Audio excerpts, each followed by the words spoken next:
ကဲအားလုံးမင်္ဂလာပါကျွန်တော်ကဒီနေ့မှာဆိုလို့ရှိရင်တော့ဖုန်းတစ်လုံးရဲ့ build quality ကိုဘယ်လိုစိတ်ပိုင်းနဲ့ကြည့်ပြီးတော့ဆုံးဖြတ်မလဲဆိုတဲ့အကြောင်းကိုပြပြပေးသွားမှာပဲဖြစ်ပါတယ်ကျွန်တော်ဖုန်းတစ်လုံးဝယ်ပြီဆိုလို့ရှိရင် build quality ပိုင်းကလည်းအရေးကြီးတဲ့ပိုင်းမှာပါလာပါတယ်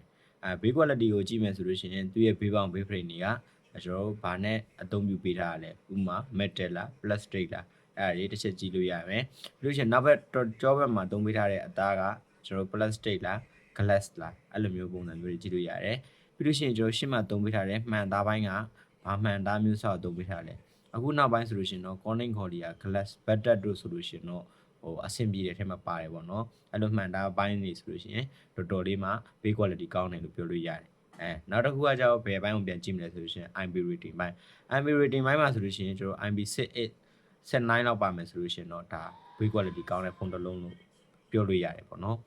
ကျွန်တော်ခဏနေရပြောခဲ့တဲ့